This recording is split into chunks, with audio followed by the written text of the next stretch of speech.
Salam sejahtera Malaysia. Denyut nadi suara rakyat bergema di channel ini.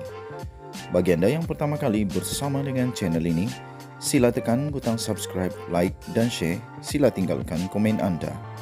Denyut nadi suara rakyat bergema di channel ini. Berita hangat hari ini. Salam sejahtera Malaysia. Denyut nadi suara rakyat bergema di channel ini. Satu lagi keputusan mahkamah yang mengejutkan dan pastinya menggembirakan rakyat Malaysia. Mengejutkan rakyat Malaysia, tetapi pada masa yang sama mengejutkan rakyat Malaysia. Saya fikir inilah yang seluruh rakyat Malaysia mahu. Saya fikir inilah yang rakyat Malaysia nanti-nantikan. Inilah yang rakyat Malaysia doa-doakan selama ini, iaitu mesti ditegakkan keadilan, keluhuran, kedaulatan undang-undang haruslah ditegakkan di Malaysia. Tuan-tuan dan puan-puan yang dihormati sekalian, salah seorang daripada orang yang sangat penting di dalam skandal 1MDB, Jolo, akhirnya disahkan di penjara selama 10 tahun. Jolo sah di penjara 10 tahun oleh mahkamah.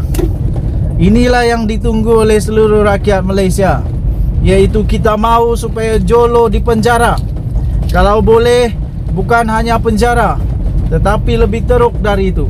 Kerana apa? Kita mengharapkan beliau dapat bertanggungjawab dengan kehancuran yang dilakukannya kepada Malaysia. Kehancuran dalam politik, kehancuran dalam pentadbiran, kehancuran dalam kewangan ekonomi, kehancuran dalam macam-macam lagi kesan buruk daripada perangai, daripada kegiatan yang jahat daripada Jolo ini, tuan-tuan dan puan-puan yang dihormati sekalian. Mahkamah Kuwait sah telah menjatuhkan hukuman penjara selama 10 tahun ke atas Jolo. Satu saja saya nak kata, iaitu padan muka. Sekiranya anda setuju dengan saya iaitu padan muka, anda boleh komen padan muka. Saya suka betul.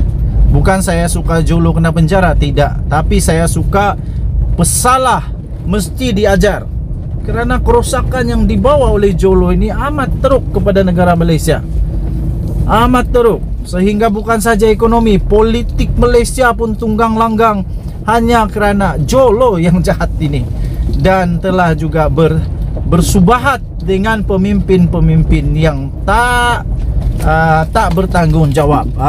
Okey, tuan-tuan dan puan-puan, sebuah mahkamah di Kuwait pada hari ini telah mensabitkan kesalahan kepada ahli perniagaan dalam buruan, walaupun tanpa kehadirannya semalam atas tuduhan pengubahan wang haram berhubung dengan skandal 1MDB yang terkenal di seluruh dunia. Menurut laporan daripada Akhbar Kuwait Al-Kabas, seorang syekh bersama rakan kongsinya dan 2 lagi warga asing juga telah dijatuhkan hukuman penjara 10 tahun, manakala seorang peguam dijatuhkan hukuman 7 tahun atas tuduhan pengubahan wang haram melibatkan dana Malaysia itu. Mereka juga diarahkan untuk memulangkan AS 1 bilion atau kira-kira 4.4 bilion ringgit Malaysia, serta selain membayar denda berjumlah KD 145 juta atau 2 bilion ringgit Malaysia. Ini yang patut dilaksanakan. Akhbar itu tidak menamakan syekh tersebut, rakan kongsinya maupun peguam berkenaan, tetapi hanya menyebut sebagai dana Malaysia. Menurut laporan itu, ini adalah kes pengubahan wang haram terbesar dan ia juga mengenal pasti warga asing itu sebagai Jolo dan ahli perniagaan Syria Perancis, iaitu Bachar Kiwan. Okey, sementara itu laman Sarawak Report pula berkata dana Malaysia yang dimaksudkan itu ialah 1MDB. tahniah diucapkan kepada Mahkamah Kuwait yang berani untuk memenjarakan Jolo yang penjahat ini. Kita harap-harap Mahkamah Malaysia pun akan mengambil tindakan yang sama sekiranya memang bersalah. Denyut nadi suara rakyat bergema di channel ini. Bye-bye. Selamat berpuasa kepada seluruh rakyat Malaysia. Bye-bye. Salam sejahtera Malaysia.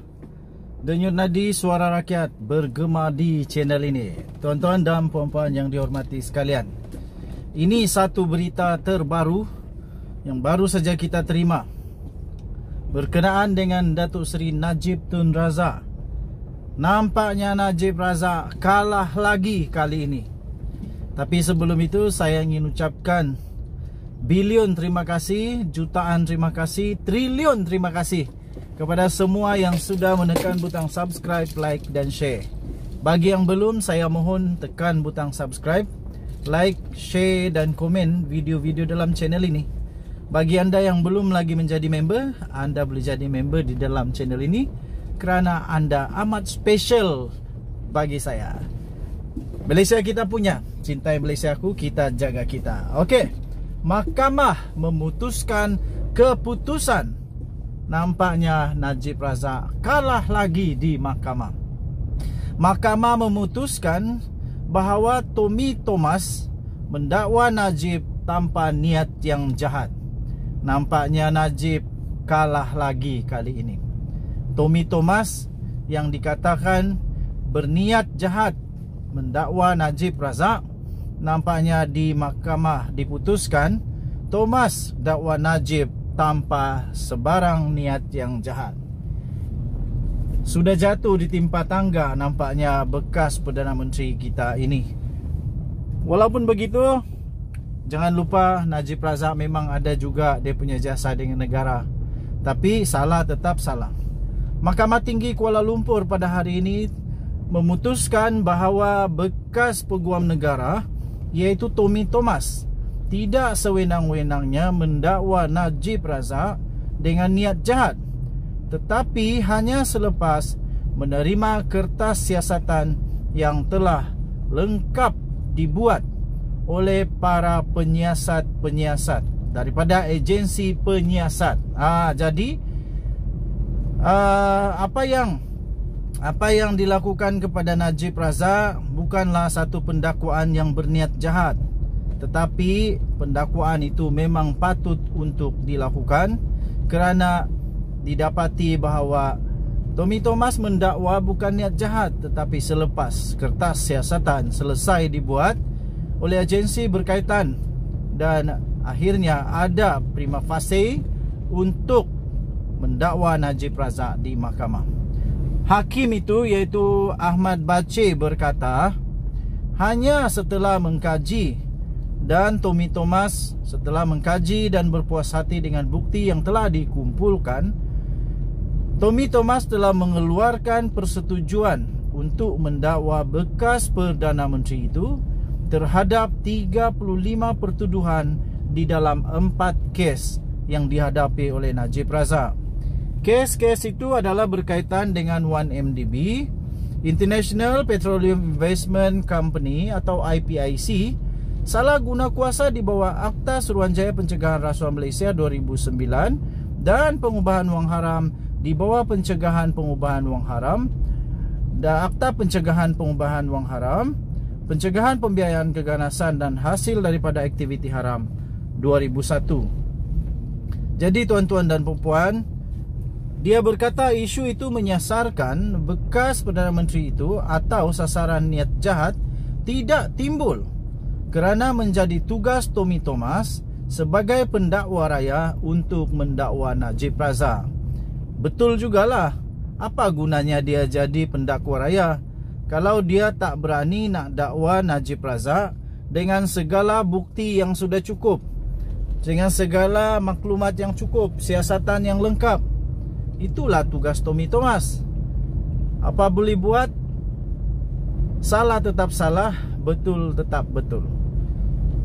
Jadi kalah lagi Najib Razak, disahkan kalah lagi. Tidak tahu selepas ini dia merayu ke tidak, tapi sah Najib Razak kalah lagi di mahkamah. Denyut nadi suara rakyat bergema di channel ini. Kita jumpa lagi. Bye bye Malaysia. Selamat tinggal Malaysia. Bye bye.